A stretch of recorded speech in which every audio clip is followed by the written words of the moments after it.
नमस्कार, मैं राज। आप सभी दोस्तों का स्वागत करते हैं एजुकेशन लाइफ में और एजुकेशन लाइफ 01 क्लास में। देखिए दोस्तों, ये मेरा दो चैनल है। एक एजुकेशन, ठीक है, आप लोग जरूर इस वीडियो को देखिए। एजुकेशन लाइफ एक ठो है बच्चों, और एक ठो चैनल है एजुकेशन लाइफ 1 यानी 01, ठीक है ना। चलिए, यहाँ पर पहला क्वेश्चन, यहाँ पर दोस्तों, यहाँ पर पांचवा क्वेश्चन है जो कि 15 फरवरी, ठीक है, 2024 को ये आपका क्वेश्चन रहेगा, जिसमें से लघु, अति और दीर्घ बताने का प्रयास कर रहे हैं। चलिए, समय कम है और इस वीडियो को यदि आप पूरा पूरा देख लेते हैं तो उम्मीद रखते हैं कि इससे बाहर कोई भी प्रश्न आने का उम्मीद नहीं है। चलिए, बल्ली अमाल का चरित्र चित्रण के लिए दोस्तों, यहाँ पर बीएम क्वेश्चन है। ये बीएम क्वेश्चन है, ठीक है ना, 2024 के लिए क्वेश्चन है कि बल्ली अमाल का चरित्र चित्रण करें। यानी कहने का मतलब दोस्तों कि बल्ली अमाल कैसी नारी थी, ठीक है। बल्ली अमाल जो है, यहाँ पर आंसर हो जाएगा बल्ली अमाल नगर शिक्षक कहानी की प्रमुख पात्र है। वह एक विधवा नारी है जो बीमार बेटी की इलाज कराने के लिए उसे गांव से नगर ले जाती है। कौन? बल्ली अमाल, ऐसे लिखिएगा। उसके बाद आगे बढ़ते हैं। आगे लिखेंगे आप लोग कि जो है कि वह मतलब बल्ली अमाल पढ़ी लिखी नारी नहीं है। अस्पताल में उसकी बेटी भर्ती नहीं हो पाती है। बीमार बेटी को देखकर चिंतित बल्ली अमाल अंधकार में डूब जाती है, ठीक है ना। आगे लिखेंगे बच्चों, डूब जाती है। उसे लगता है कि बेटी को केवल बुखार है। उसकी आस्था डॉक्टरों में नहीं, झाड़ फूक में है, मतलब विश्वास उसका झाड़ फूक में रहता है। बेटी को ठीक होने के लिए भगवान से मन्नत मांगती है, ठीक है ना। मन्नत मांगती है, उसे विश्वास है कि ओझा से ठीक हो जाएगी। इससे स्पष्ट होता है कि बल्ली अमाल में अशिक्षित और अंधविश्वास भरा हुआ है, ठीक है ना। इस प्रकार से तो बल्ली अमाल जो है कि पापाती को कहती थी कि हम जो जब सेवा नहीं कर पाएंगे तो जो है अस्पताल वाले क्या कर पाएंगे, ठीक है। तो यहाँ पर इस प्रकार से आप लोग जो है इसका बल्ली अमाल का चरित्रण करेंगे। देखिए, यहाँ पर ये रहा आपका क्वेश्चन, दोबारा दिखाने का प्रयास कर रहे हैं क्योंकि बीएम क्वेश्चन है। देखिए, आराम से देखिए आंसर। इस प्रकार मैंने आपको बताया, यहाँ से स्क्रीनशॉट लेकर के इसमें का मेन बात याद रखिएगा, ठीक है। दूसरा क्वेश्चन देखिए। दूसरा क्वेश्चन कहता है बच्चों की पापाती कौन थी और वह शहर क्यों लाई गई थी। देखिए बच्चों, यहाँ पर आंसर लिखिएगा। पापाती जो है कि बल्ली अमाल की बेटी थी। ध्यान देखिएगा, पापाती, यहाँ पे देखिए पम पाती नहीं होगा, पापाती होगा, पापाती, ठीक है। ये टाइपिंग मिस्टेक है। पापाती जो है बल्ली अमाल की, यानी यहाँ पर अम्माल होगा, ठीक है, टाइपिंग मिस्टेक है। बल्ली अमाल की बेटी थी जो मेनिंजाइटिस नामक बीमारी से पीड़ित थी। ध्यान रखिएगा, बड़े डॉक्टर ने उसे कहा था कि इसे जो है मेनिंजाइटिस बीमारी है। वह शहर में इलाज कराने के लिए लाई गई थी। यानी कौन सा शहर में? तो याद रखिएगा, मदुरै, मदुरै नगर में इलाज करने के लिए बल्ली अमाल ले गई थी। चलिए फटाफट देखते हैं दोस्तों अगला सवाल, देर न करते हुए बाबू, समय कम है आप लोग के पास और इस वीडियो को देखना है पूरा।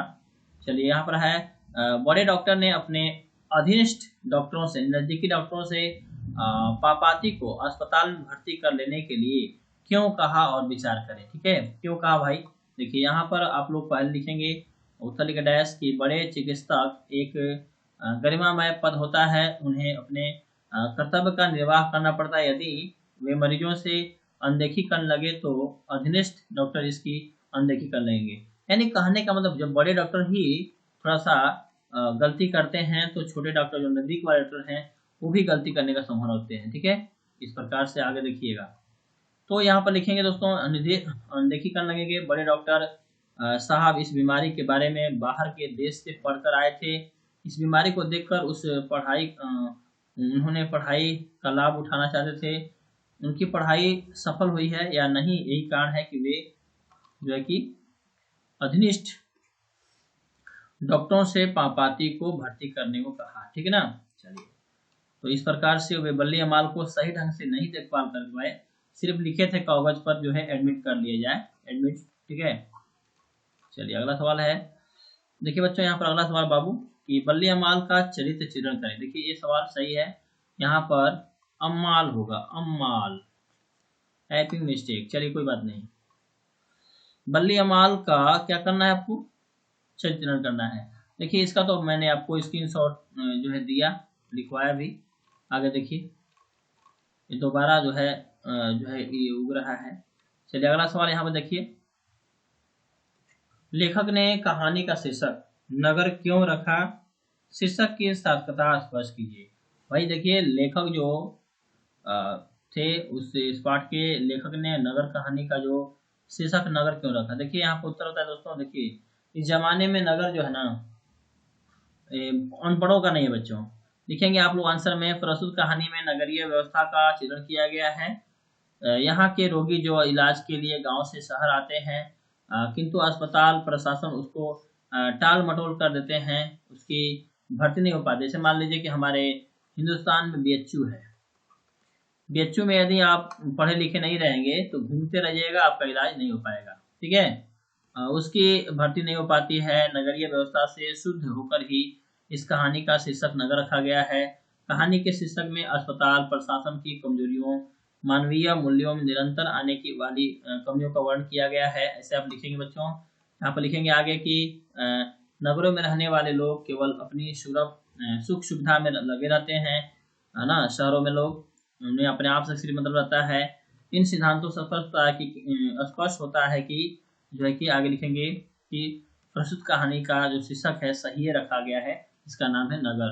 इन नगर में बताया गया है कि मतलब कि वो लोग अपने आप मतलब रखते हैं, मतलब गांव में ज्यादा जो है प्रेम व्यवहार होता है, ठीक है, इस प्रकार से बताया गया है।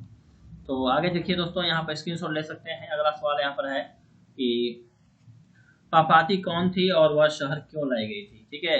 उत्तर लिखेंगे, पापाती बल्ली अमाल की बेटी थी, जो मेनिंजाइटिस नामक बीमारी से पीड़ित थी, वह शहर में इलाज कराने के लिए लाई गई थी, ठीक है। चलिए ये तो आपको आंसर बता चुके हैं। चलिए अगला देखिए, इसका भी देखिए यहाँ पर क्वेश्चन है, बहुत ही अच्छा क्वेश्चन है। कहानी की जो है कि सार्थकता पर विचार करें। बच्चों यहाँ पर लिखेंगे, हम जानते हैं कि किसी भी कहानी का शीर्षक धुरी होता है, आधार होता है, मतलब जिसके इर्द गिर्द कहानी घूमती है उसी को शीर्षक मान लिया जाता है। इसमें एक गूंगी पागल मंगू नामक लड़की रहती है, जिसकी सेवा पूरी तन मन के साथ उसकी माँ करती है। इससे स्पष्ट होता है कि संतान कैसा भी हो पर माता का प्रेम सभी पर बराबर होता है। आगे आप लिखेंगे उत्तर में, संतान चाहे जैसा भी हो, माता की मातृत्व में कोई भी कमी नहीं आती है, मतलब माता जो है कभी भी कुमाता नहीं है। इससे स्पष्ट होता है कि प्रस्तुत कहानी का शीर्षक सार्थक है, सही है। आगे देखिए, अगला क्वेश्चन है कि मंगू जिस अस्पताल में भर्ती की जाती है उस अस्पताल के कर्मचारी व्यवहार कुशल हैं या संवेदनशील हैं, बताना है आपको। तो लिखें दोस्तों कि मंगू जिस अस्पताल में भर्ती की जाती है उस अस्पताल के कर्मचारी संवेदनशील हैं। अस्पताल कर्मचारियों का काम मरीज के साथ अच्छे से अच्छे व्यवहार करना होता है और सेवा करना होता है, किंतु इस अस्पताल के कर्मियों में व्यवहार कुशल की क्या है, व्यवहार कुशल क्या है भाई, व्यवहार कुशल ही नहीं है बल्कि संवेदनशील भी हैं, ठीक है ना। इस प्रकार से आप लोग इसका आंसर लिखेंगे। उसके बाद देखिए अगला सवाल है कि यहाँ पर देखिए इसका आंसर हम आप लोगों को बता चुके हैं, माँ मंगू को अस्पताल में क्यों नहीं भर्ती कराना चाहती। देखिए इसका आंसर, माँ जो है मंगू को अस्पताल में क्यों नहीं भर्ती कराना चाहती थी ना, विचार करें। देखिए माँ तो पहले मंगू को अस्पताल में इसलिए भर्ती नहीं करना चाहती थी कि माँ जो है अस्पताल को गौशाला समझती थी, ठीक है। माँ अस्पताल की व्यवस्था से मन ही मन कांप जाती थी, वह लोगों को अस्पताल के लिए गौशालाओं की उपमा देती थी। मंगू बिस्तर पर पैखाना यहाँ पर होगा पेशाब कर देती थी, खिलाने पर ही खाती थी, इसलिए माँ को लगता था कि मंगू की सेवा कोई नहीं कर सकता। जब एक माँ सेवा नहीं कर सकती तो भला अस्पताल वाले क्या करेंगे, ऐसी करके बोलती है। इसलिए माँ है ना मंगू को अस्पताल में भर्ती नहीं कराना चाहती थी, ठीक है। इस प्रकार से आप आंसर लिखेंगे। नेक्स्ट आगे बढ़ जाएंगे हम लोग। ये देखिए अगला सवाल यहाँ पर है, कुसुम के पागलपन में सुधार देख मंगू के प्रति परिवार और समाज की प्रतिक्रिया को अपने शब्दों में लिखें। बच्चों कुसुम गांव की लड़की थी, एक बार पढ़ते पढ़ते जो है उसका दिमाग डिस्टर्ब हो गया था तो उसको भर्ती कराया गया। कुसुम एक पढ़ने लिखने वाली लड़की थी, लिखेंगे आंसर में यहाँ पर। उसकी माँ चल बसी थी, अचानक वह भी पागल की तरह आचरण करने लगी थी। कुसुम को अस्पताल में भर्ती की बात सुन करके माँ जी को लगा, है ना, कि यदि उसकी माँ जीवित होती तो अस्पताल में भर्ती ना होने देती। कुसुम अस्पताल में भर्ती करा दी जाती है। वह धीरे धीरे धीरे करके ठीक हो जाती है। ठीक हो जाने के बाद जो है, जब वह घर लौटती है तब उसे जो है कि क्या करती है, माँ देखती है, यहाँ पर लिखेंगे माँ देखती है, और देख करके मंगू को भी अस्पताल में भर्ती कराने के लिए सोचती है। ठीक है ना, इस प्रकार से लिखेंगे आप लोग। ठीक है, चलिए और यहाँ पर सवाल बच्चों के सदस्यों के व्यवहार में जो फर्क है उसे अपने शब्दों में लिखें। देखिए क्वेश्चन काटा है कि मंगू जन्म से पागल और गूंगी बालिका थी। माँ के लिए कोई भी कैसा भी संतान हो, उसकी प्यार उमड़ ही पड़ती है। मंगू की देखरेख करने वाली माँ को अपनी पुत्री एवं ईश्वर से शिकायत नहीं है कि ममता की प्रतिमूर्ति माँ स्वयं अपना सुख भूल करके पुत्री के लिए समर्पित रहती है। दिन रात वह रातों दिन अपनी पुत्री के बारे में सोचती रहती है। मंगू के प्रति उनके परिवार के अन्य सदस्यों का व्यवहार कुछ खास सही नहीं है, माँ के अलावा। ठीक है, इस प्रकार लिखेंगे आप लोग। उसके बाद यहाँ पर अगला सवाल है कि बीएम है दोस्तों। यहाँ पर देखिए लक्ष्मी के व्यक्तित्व को प्रकाश। देखिए एक सवाल बीएम है, छपने वाला है 15 फरवरी को, फर्स्ट या सेकेंड सेटिंग में, ध्यान रखिएगा। लक्ष्मी के व्यक्तित्व पर प्रकाश डालें।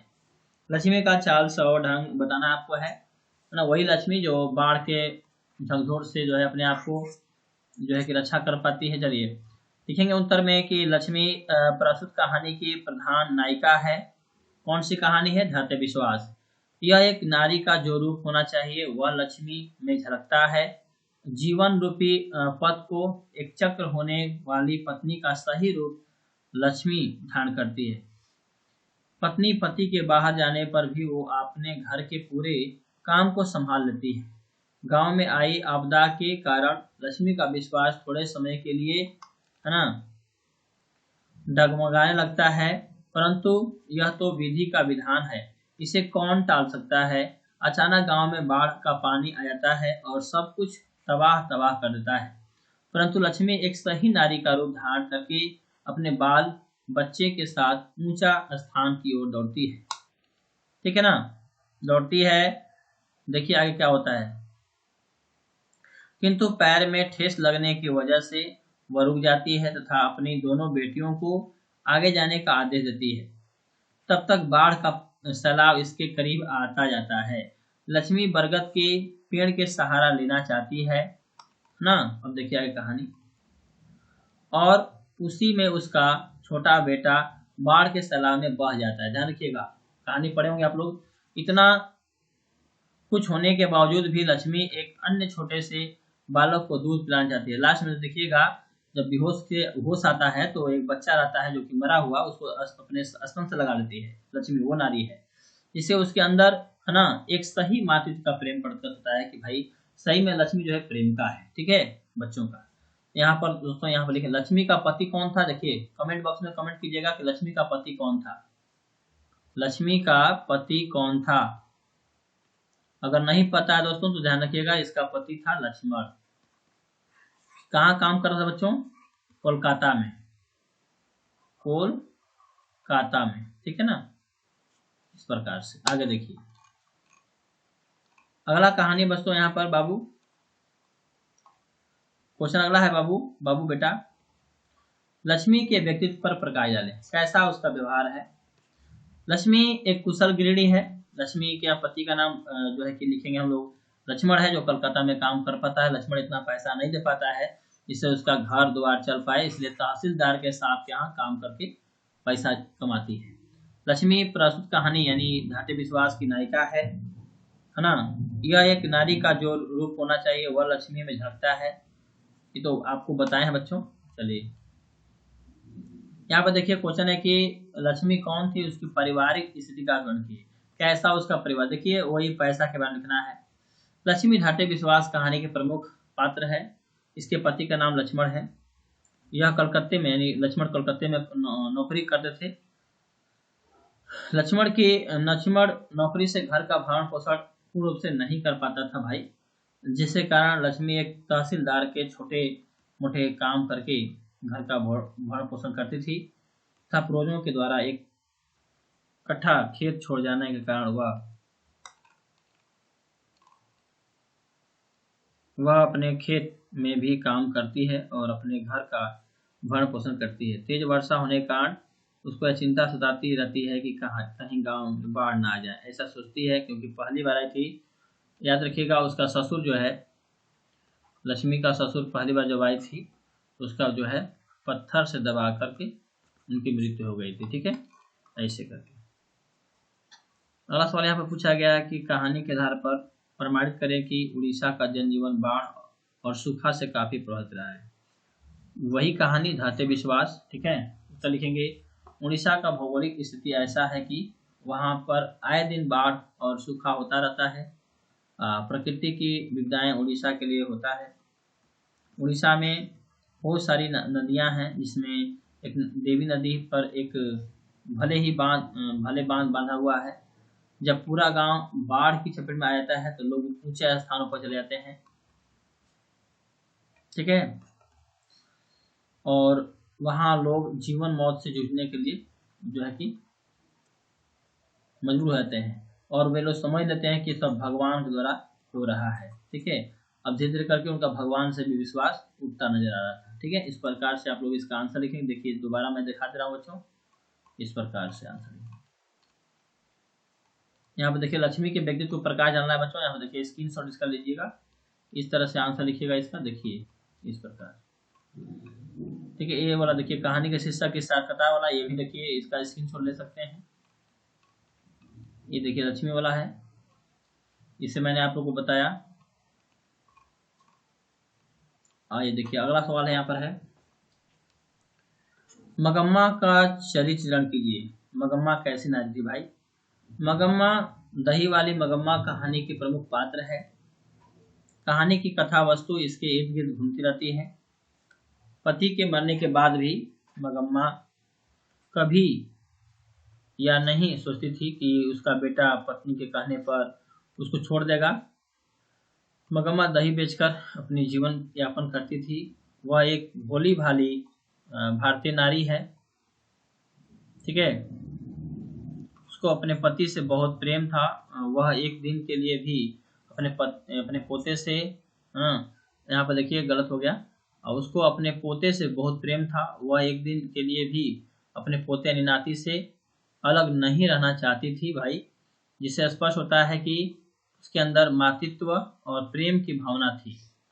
मगम्मा संपूर्ण भारतीय नारी की नेतृत्व करती थी, है ना, दिखाई पड़ती है। उसके अंदर प्रेम स्वभाव था, ममता भरा हुआ है। ठीक है, इस प्रकार से लिखेंगे आप लोग। बेटे के अलग होने के बावजूद भी वह चोरी चुपके नाती से प्रेम करती है। अगला सवाल देखिए बीएम है, बोर्ड में बार बार आता है, आप लोग को परेशान करता है। आइए मैं समझा दे रहा हूँ। बहू ने सास को मनाने के लिए कौन सा तरीका अपनाया? वही बेटा को कहा कि जाओ बेटा, आज तुम्हारी दादी माँ आएंगी ना तो उनके पास चले जाना, है ना। भाई रंगप्पा रोज छेड़ रहा था, पैसा मांग रहा था, तो बेटा को बर्दाश्त नहीं हो पाया और अपने पत्नी से बोला कि ऐसा करो। यहाँ पर लिखेंगे बहू ने अपने सास को मनाने के लिए अपने बेटे को ढाल बनाकर पैसे लेने की तरकीब सोचने लगी। वह जानती थी कि उसकी सास अपने पोते से बहुत प्यार करती है। उसने अपने बेटे को दादी के पास ही रहने के लिए भेज दिया ताकि दादी पोते के प्यार में घुल मिलकर एक साथ हो जाए। ठीक है, इस प्रकार से बहू ने सास को मनाने के लिए तरीका अपनाया। कोई दिक्कत? अगला देखिए यहाँ पर क्वेश्चन है कि मगम्मा, वाह वाह वाह, मगम्मा का अपनी बहू के साथ किस बात को लेकर विवाद था? तो भाई देखिए मगम्मा जो है, एक दिन क्या हुआ कि जो बहू है नजम्मा, वह क्या कर रही थी, अपने बेटे को मार रही थी। तो मगम्मा बोली क्यों रे राक्षसी, क्यों पोते को मार रही है? ठीक है, इस पर जो है नजम्मा गुस्सा हो गई, बोली भाई अपने बेटे को मारे तुमसे क्या मतलब? तो बोली मगम्मा की आने दो बेटे को। तो बहुत ज्यादा जवाब दे रही हो। यहाँ पर आंसर लिखिएगा, मगम्मा का अपनी बहू के साथ स्वतंत्रता को लेकर विवाद था, है ना। यह सत्य है कि संसार में सास और बहू में स्वतंत्रता की होड़ लगी रहती है। माँ बेटे पर अपना अधिकार जमाना चाहती है, तो मगम्मा की बहू अपने पति पर अपना अधिकार जमाना चाहती है। ठीक है ना, देखिए आगे यहाँ पर लिखेंगे मंगम्मा की बहू ने किसी बात को लेकर वह अपने बेटे को खूब पीटी। मंगम्मा अपने पोते की पिटाई से दुखी होकर वह अपनी बहू को भला बुरा कह दी, है ना। बेटे पर अधिकार को लेकर मंगम्मा और उसकी बहू में विवाद था। यानी इस कहानी की यही याद करेंगे बच्चों, इस कहानी में आपको यही याद करना है कि देखिए मंगम्मा चाहती थी कि हमारा अधिकार हो, मंगम्मा चाहती थी कि हमारा बेटे पर अधिकार हो, और नजम्मा चाहती थी कि हम अपने पति पर अधिकार करें। ठीक है, इस प्रकार से। उसके अगला सवाल है कि यहाँ पर दूसरा है कि रंगप्पा कौन था, वह मंगम्मा से क्या चाहता था। रंगप्पा एक गांव का जुआरी लड़का था, आदमी था। रंगप्पा शौकीन तबीयत रखने वाला एक जुआरी था। वह मंगम्मा से कर्ज लेना चाहता था। वह भली भांति जानता था कि मंगम्मा अपने बहू बेटे से अलग रहती है और उसके पास पैसे बहुत हैं, है ना। माँ बेटे में कलह के कारण, झगड़ा के कारण वह लाभ उठाना चाहता था। कौन? रंगप्पा। ठीक है ना, याद रखिएगा। यहाँ पर अगला क्वेश्चन बच्चों है कि चलिए यहाँ पर देखिए, यहाँ पर व्याख्या करने के लिए बोर्ड में आता है। यहाँ पर है कि गमले सा टूटता हुआ उसका घड़े, है ना, घड़े यहाँ होगा, घड़े सा ढुढ़कता हुआ उसका यहाँ पर दोस्तों ये अनामिका जी लिखा हुआ है ना। क बच्चा सीखता है, उसके बाद ख सीखता है, ग सीखता है, उसके बाद घ सीखता है, और उसके बाद जो है बहुत परिश्रम से अंगनांग सीखता है। अंगनांग में क्या होता है कि इसको सोचता है कि माँ है, और ये बिंदु को सोचता है बैठा हुआ बेटा। इस प्रकार से सारांश पढ़े होंगे आप लोग। यहाँ पर लिखेंगे दोस्तों, प्रस्तुत पंक्ति हमारी पाठ्य पुस्तक हिंदी पाठ्य के काव्य खंड के अक्षर ज्ञान शिक्षक से लिया गया है। इसकी लेखिका कौन है? अनामिका जी हैं। यानी यहाँ पर देखिए कवित्री लिखेंगे, यहाँ पर देखिए गलत है, लेखिका नहीं होगा, कवित्री अनामिका जी हैं, क्योंकि कविता है। कवित्री अनामिका जी इस पंक्ति के माध्यम से यह बताना चाहती हैं कि जिस प्रकार व्यक्ति को अपने लक्ष्य की प्राप्ति के लिए कठिनाइयों का सामना करना पड़ता है, वैसे ही बच्चे भी पहले क सीखते हैं, उसके बाद ख सीखते हैं, उसके बाद ग सीखते हैं, उसके बाद भ सीखते हैं, और अंगना अंग कहने में अटकते हैं। ठीक है, चलिए इस प्रकार से आंसर लिखेंगे। अगला क्वेश्चन है बच्चों कि बेटे के लिए ड क्या है और क्यों। उत्तर लिखेंगे, बेटे के लिए ड जो है माँ, और ड के आगे लगा अनुस्वार जो बिंदु होता है, जैसे ड हो जाएगा अनुस्वार बिंदु है, ये हो जाएगा आपका बैठा हुआ बेटा, गोदी में बैठा हुआ बेटा मानती हैं। ठीक है, इसका तात्पर्य है कि माँ बेटे यानी ड माँ अनुस्वार बेटा है। इसी प्रकार माँ बेटे के आपसी संबंध से श्रेष्ठ कथा का विकास होता है। तो इस प्रकार से इसका आंसर आप लोग याद करेंगे। उसके बाद देखिए अगला क्वेश्चन यहाँ पर है कि बेटे के आंसू कब आते हैं और क्यों। तो लिखेंगे, बेटे के आंसू तब आते हैं जब वह माँ बेटे ड का सही उच्चारण नहीं कर पाता है। इसका तात्पर्य यह है कि जब व्यक्ति जीवन की कठिनाइयों से उब जाता है तथा उसे अपने लक्ष्य की प्राप्ति में संदेह होता है, ऐसी स्थिति में निराश होने के कारण आंसू आ जाते हैं। ठीक है ना, इस प्रकार से आंसर लिखेंगे। अगला है बच्चों की खालिश बेचैनी किसकी है। बेचैनी का क्या, यहाँ पर देखिए क्या होगा, अभिप्राय है। देखेंगे उत्तर में, खालिश बेचैनी खरगोश की है, क्योंकि खरगोश कबूतर के भय से डरा हुआ है। यह बेचैनी का अभिप्राय जीवन में आने वाली कठिनाइयों से है कि जो कवित्री हैं इस बेचैनी के माध्यम से यह बताना चाहती हैं कि अनुकूल प्रयास से ही जीवन में सफलता मिलती है। इसलिए व्यक्ति को हमेशा, ठीक है, अपनी शक्ति और क्षमता के अनुसार लक्ष्य प्राप्ति के लिए आगे बढ़ते रहना चाहिए। ठीक है, ऐसे करके। उसके बाद अगला क्वेश्चन बच्चों बहुत ही अच्छा क्वेश्चन है, बेटे के लिए ड क्या है और क्यों। देखिए इसका आंसर अभी मैंने दिया, याद कीजिए। आंसू कब आते, देखिए इसका भी आंसर मैंने बताया आपको, फटाफट याद कीजिए। चलिए और क्वेश्चन नया है, कवि गरीब बस्तियों का क्या उल्लेख करता है।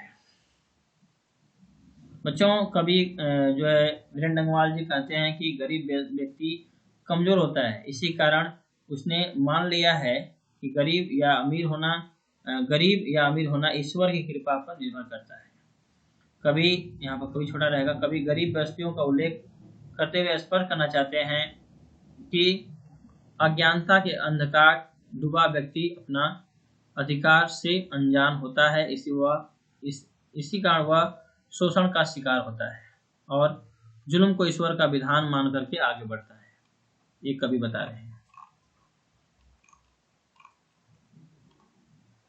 अगला क्वेश्चन है बच्चों यहाँ पर कि कवि किन अत्याचारियों का जिक्र करते हैं और क्यों। देखिए दोस्तों, कवि उन अत्याचारियों का जिक्र करते हैं कि ये हैं जो सुविधा भोग आराम पसंद जीवन जीने के लिए सुख भोग के सारे साधनों का संग्रह करने के बावजूद अपनी शोषण प्रवृत्ति का त्याग करना नहीं चाहते हैं। कवि वैसे अत्याचारियों का ही जिक्र करते हैं जो दूसरों को हेल्प ना करके सिर्फ अपने हित में काम करते हैं। ठीक है, ऐसे करके।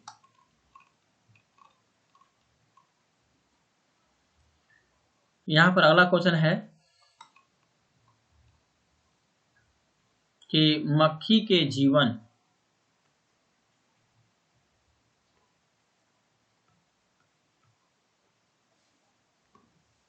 अगला क्वेश्चन दोस्तों कि मक्खी के जीवन क्रम का कवि द्वारा उल्लेख किए जाने का क्या आशय है। ठीक है ना।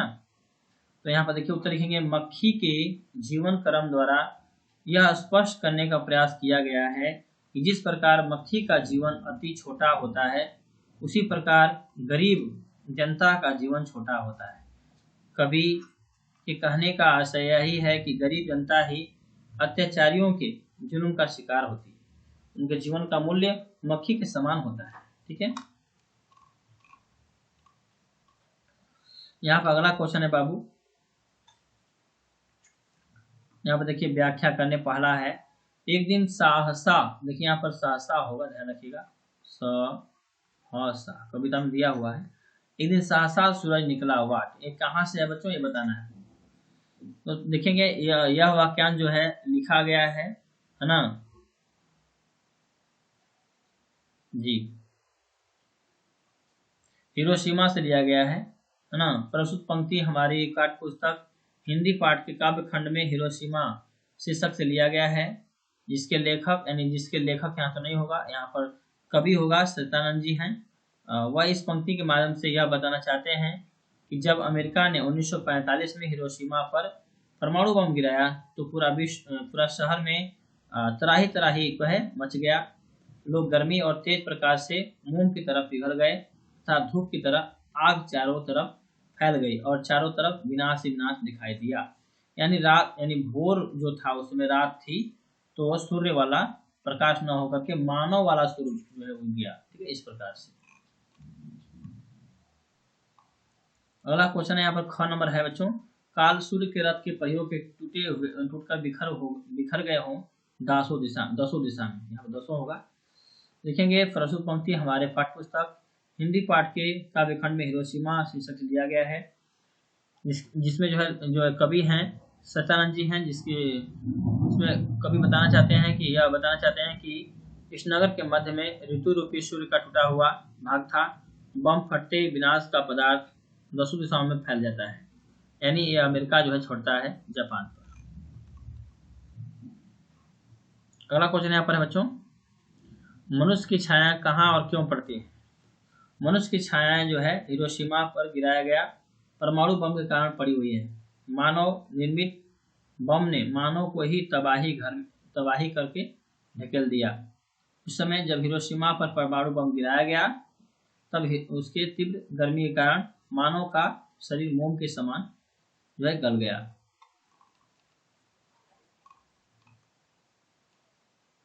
अगला क्वेश्चन यहाँ पे देखिए बताया गया है कि हिरोशिमा में मनुष्य की साखी यानी निशानी, साखी का मतलब होता है निशानी, के रूप में क्या है। देखिए उत्तर में हिरोशिमा में मनुष्य की साखी के रूप में पत्थर पर लिखी हुई मानव की जली हुई छाया है, जो अमेरिका ने परमाणु बम गिरा के ऐसी स्थिति उत्पन्न कर दी है। बरस बीत जाने के बाद भी आज हिरोशिमा वासी त्रासदी का दुख झेलने के लिए तत्पर हैं, यानी मजबूर हैं। विदेशी शाख के रूप में उपस्थित रहने वाला काला दृश्य आज भी सिरहन पैदा कर देता है, यानी कहने का मतलब वहाँ की जो पीढ़ी है लूढ़ी लंगड़ी पैदा होती है। ठीक है, ऐसे करके। अगला है दोस्तों, यहाँ पर क्वेश्चन बहुत ही अच्छा क्वेश्चन है। कवि की दृष्टि में, देखिए कवि में छोटा भी रहेगा, ध्यान रखिएगा। कवि की दृष्टि में आज के देवता कौन हैं और कहाँ मिलेंगे। चलिए बच्चों, पढ़े होंगे आप लोग 1 से लेकर के 12 महीना यानी 14 महीना साल भर तक। कवि की दृष्टि में आज के देवता कहाँ हैं और कहाँ मिलेंगे भैया? तो देखिए, कवि की दृष्टि में आज के देवता जो है सड़क, खेत, खलिहान, कारखानों में काम करने वाले मेहनती व्यक्ति हैं, उसे कवि बोलते हैं। यह देवता खेतों, खलिहानों और सड़कों पर ही मिलेंगे। ठीक है। अगला क्वेश्चन है बच्चों, कवि जनता। देखिए यहाँ पर जनता होगा। चलिए, कवि जनता के स्वप्न का किस तरह चित्र खींचते हैं? कवि जनता के अजय स्वप्न का चित्र खींचते हैं। इसमें जनता का जय घोष है। कवि का कहना है कि स्वतंत्रता प्राप्ति के बाद जनता की शासन की स्थापना होगी तथा जनता अपना शासन स्वयं संभालेगी।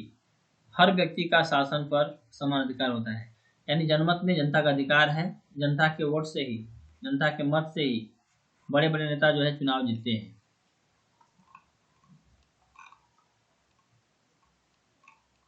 यहाँ पर देखिए, इसका स्क्रीनशॉट ले सकते हैं, इसका आंसर का। यहाँ पर देखिए, इसका स्क्रीनशॉट ले सकते हैं। यहाँ पर देखिए, इसके बारे में, नेताओं के बारे में देखिए, यहाँ पर क्वेश्चन है कि नेताओं के बारे में कवि क्या राय देते हैं। नेताओं के बारे में कवि का यही राय है कि नेता विलासी है, अपने हित में काम करते हैं। विलासिता में जीवन व्यतीत करने का शरीर इतना भारी हो गया है कि वे अपनी धोती तक संभालना कठिन कर दिए हैं। वे गरीबी का शोषण करते हैं। उनमें ना ही देश प्रेम की भावना है और ना ही त्याग की भावना है। वे स्वार्थी विलासिता अंग्रेजों का पोषक है ना। अगला देखिए, यहाँ पर क्वेश्चन है कि कवि नए डफाली किसे कहा है? कवि ने मतलब नए, कवि ने, यहाँ पर देखिए कवि ने होगा, डफाली किसे कहा और क्यों? कवि ने डफाली उन्हें कहा है जो फिरंगियों यानी अंग्रेजों का विरोध करने के बजाय समर्थन करते हैं। वैसे लोग जिनका स्वाभिमान मर चुका है या देश प्रेम की भावना भूल चुके हैं, वैसे लोगों को कवि ने डफाली कहा है। यहाँ पर ने होगा। यहाँ पर इसका स्क्रीनशॉट खींच सकते हैं, इसका स्क्रीनशॉट ले सकते हैं बच्चों, इसका स्क्रीनशॉट ले सकते हैं, इसका भी दोस्तों। यहाँ पर देखिए, कवि क्वेश्चन है कि कृष्ण को चोर क्यों कहा गया है? कवि का अभिप्राय स्पष्ट करें। इस कविता को आप लोग पढ़े होंगे। कृष्ण को चोर इसलिए कहा गया है क्योंकि उनकी मधुमती आंखों सभी के मन को चुरा लिया है। यानी कहने का मतलब है कवि के मन को चुरा लिया है। यहाँ पर कवि होगा। श्री कृष्ण की सुंदरता एवं गुलाब की भांति सबके दिल में बस जाती है। यही कारण है कि सिर्फ राधा ही नहीं बल्कि अन्य गोपियां भी उनके प्रेम रस में डूब जाती हैं। उससे अलग रहना तो चाहती हैं, लेकिन वह अपने आप को उनसे अलग नहीं रख पाती। देखिए, यहाँ पर कवि भी श्री कृष्ण सभी के मन को चुरा लिए हैं, इसलिए कृष्ण को चोर कहा गया है, ऐसा बताया गया है। इसका स्क्रीनशॉट ले सकते हैं। देखिए, यहाँ पर देखिए प्रेम आईनी से राधिका। यहाँ पर देखिए, इसका स्क्रीनशॉट ले सकते हैं आराम से। इसका भी स्क्रीनशॉट ले सकते हैं बच्चों। देखिए, हरिरस से क्या अभिप्राय है? हरिरस से कवि का अभिप्राय क्या है? तो हरिरस से कवि का यही अभिप्राय है कि राम नाम का जप करो। जो व्यक्ति राम नाम का रस पी लिया है उसके लिए संसार में कोई भी कठिनाई नहीं है। वो हमेशा प्रकाश की दुनिया में मगन करता है। अगला क्वेश्चन है कि कवि की दृष्टि में ब्रह्मा का निवास कहाँ है? तो कवि की दृष्टि में ब्रह्मा का निवास आत्मा में है। कवि का कहना है कि अगर व्यक्ति सच्चे दिल से परमपिता परमेश्वर को याद करता है तो वह स्वयं उसके साथ आ जाते हैं तथा उसका आत्मा शांत रहता है। इसलिए कवि का कहना है ब्रह्मा का निवास आत्मा में ही है, यानी आत्मा में ही परमात्मा है। वह जब चाहे प्रकट हो सकते हैं। यहाँ पर इसका स्क्रीनशॉट ले सकते हैं। लेखक, देखिए यहाँ पर क्वेश्चन है, लेखक किसके बिना जगत में जन्म व्यर्थ मानते हैं? तो दोस्तों यहाँ पर आंसर हो जाएगा कवि राम नाम के जप के बिना जगत में ये जन्म व्यर्थ मानते हैं। जो सच्चे मन से राम नाम का जप करता है उसी व्यक्ति के हृदय में ईश्वर हमेशा निवास करते हैं। देखिए, यहाँ पर राम का मतलब होता है ईश्वर, अल्लाह, है ना, सभी भगवान। ठीक है। ये देखिए वाणी वाला स्क्रीनशॉट फटाफट ले लीजिए और ये ले लीजिए स्क्रीनशॉट। देखिए यहाँ पर राम नाम बिनी व्यर्थ जग जन्मा, इसका ले लीजिए स्क्रीनशॉट। इसका ले सकते हैं दोस्तों। देखिए, बिरजू महाराज अपना सबसे बड़ा जज किसे मानते हैं? तो बिरजू महाराज अपना सबसे बड़ा जज जो है अपनी माँ को मानते थे। वो अपनी माँ के निर्णय कोई सबसे बड़ा निर्णय मानते थे। ठीक है। यहाँ पर देखिए इसका स्क्रीनशॉट ले सकते हैं। पूरी तरह से मैं आपको वायरल वीडियो दे रहा हूँ। देखिए पुराने और आज के नर्तकों में बिरजू महाराज क्या फर्क मानते हैं, यहाँ पर हो जाएगा। बिरजू महाराज कौन कौन से जो है कि बजाते थे बाजा, ठीक है। बिरजू महाराज जो है सितार, गिटार, हारमोनियम, तबला, बांसुरी आदि बजाते। देखिए फर्स्ट सीटिंग या सेकंड सीटिंग पूछ सकता है, बीएम क्वेश्चन है, ठीक है। यहाँ पर देख सकते हैं अपने विवाह के बारे में, बिरजू महाराज के बारे में, है ना। बिरजू महाराज क्या बताते हैं, लखनऊ और रामपुर में क्या अंतर है, तो यहाँ से स्क्रीनशॉट ले सकते हैं। इसका भी स्क्रीनशॉट ले सकते हैं। मदन और ड्राइवर के बीच विवाद को कहानी का देखिए सब पेपर रहने वाला है बच्चों। लौतरिया दिलतरिया, ये देखिए खोखा किन मामलों में अपवाद था, यहाँ पर देखिए, यहाँ पर इसका स्क्रीनशॉट ले सकते हैं, है ना। सिंध दंपत्ति वाला देखिए क्वेश्चन यहाँ पर आया हुआ है। नलिनी बिलोचन शर्मा के जीवनी के लिखे, ये सब क्वेश्चन आया हुआ है। कहानी के शीर्षक, ठीक है ना। चलिए संतु के विरोध का क्या अभिप्राय है, दीदी का चित्र करें, देखिए ये भी क्वेश्चन आ गया है, हाँ ये भी क्वेश्चन दोस्तों देख लीजिए आप लोग फटाफट। और देखिए यहाँ पर व्याख्या करने के लिए आपसे पूछेगा, यहाँ पर देखिए ये भी व्याख्या किया गया है। दीदी कहाँ थी और क्या कर रही थी, ठीक है। ये भी क्वेश्चन दोस्तों देख सकते हैं। मछली और दीदी में क्या समानता दिखाई दिया, ये वाला क्वेश्चन आप लोग देखिए। मछली को छूटे संतु क्या क्यों हिचक रहा था भाई, डरता था मछली से हुआ संतु। देखिए यहाँ पर ये भी क्वेश्चन है। संतु क्यों उदास हो गया, ये भी स्क्रीनशॉट ले सकते हैं, है ना। यहाँ से देखिए फटाफट स्क्रीनशॉट ले सकते हैं। तो इस प्रकार से मैंने आपको पूरे पार्ट से जितने भी क्वेश्चन आने वाले हैं मैंने दिखा दिया। चलिए उम्मीद रखते हैं कि ये वीडियो आप लोग पूरे लोग देखेंगे और 15 फरवरी को गर्दा गर्दा उड़ाएंगे। लघु त्रिय था, द्वितीय था, और ठीक है दोस्तों, थैंक यू। आप लोग इस वीडियो को शेयर करें अन्य दोस्तों के पास। Thank you.